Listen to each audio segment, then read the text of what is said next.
Hey there. So next we're going to be talking about Étude, song number 14. Now, of course, the C major scale and the tonalization in the page or on the exercise just above this song are very important to playing this in tune. So, of course, practicing your C major scale, especially, of course, the top octave, which is now somewhat new to you if you've been following only Suzuki as your method book. We at Loxley String Studios introduced it much earlier, but bottom line,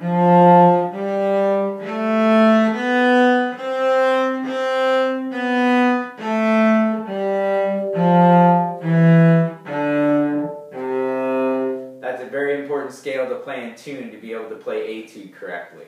Second finger is very close to first fingers, and fourth fingers will feel like a pretty big jump from 2 to play perfect ringing tones. Okay? Now with regard to Étude, I'm going to play through it and then I'm going to talk about a little bit of the technique. Okay? I'll play both variations back to back.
Okay, so obviously the first one is an 8th note variation, or the original theme, and the second is a 16th note variation. Okay, the one thing I will say about the 8th notes, sort of overall with Étude, is the first thing I would do, and you may have noticed this, I was sort of implying this when I first started playing. I think it's a very smart idea to play these 8th notes with separation first, to be able to really practice the string crossing that needs to happen.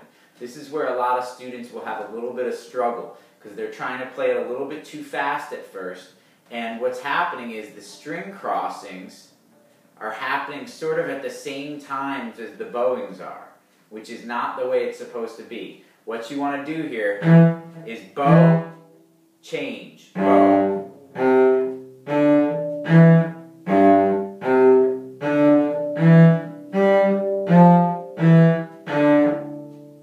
Okay, so I'm doing each string crossing between the bowings. Some students get caught up trying to move and bow at the same time, and that's when things get a little bit sloppy. So I would imagine putting an 8th note rest or a 16th note rest between each one of these 8th notes at first. So it's something like this. Tick, tick, tick, tick. And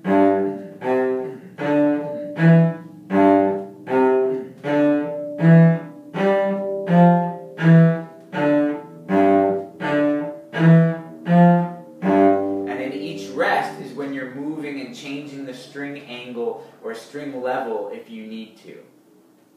Then you can simply speed that up. And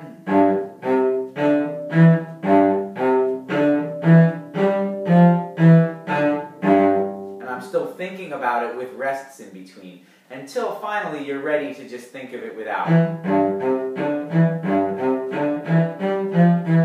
But hopefully the way that you're getting to the string level is still with a slight separation. Okay? Now the other thing that that's going to do is it keeps your notes nice and short with the eighth notes, which is only going to help you when you do the 16th note variation. Okay? Now, I just think that practicing, guess what, a scale with your eighth notes versus your 16th notes is the best way to practice the variation at first. So, you know, you might have...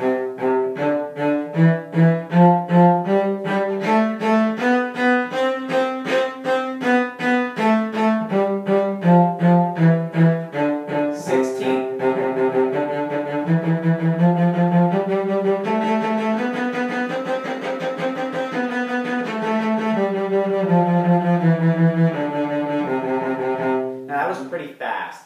But basically what I'm thinking about when I do my 16th notes is just being nice and loose and doing what some teachers will call sort of a scrub stroke, which means stay on the string, don't get bouncy, and just scrub. It can be a good idea to just practice this with the ringing tone C natural first and just get a feel for it. Notice how I'm getting kind of nice and loose with my wrist. That's the best way to do this. If you can. It's a little bit advanced. But notice how I'm kind of wiggling.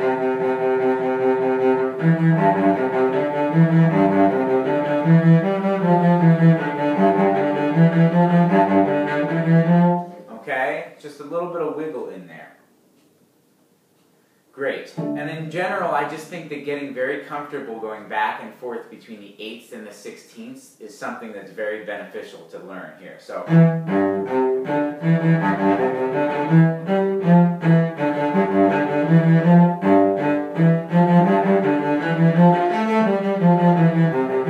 you know, it's to where it almost doesn't matter what you're bowing, whether it's 16ths or 8th notes. That's really sort of the goal.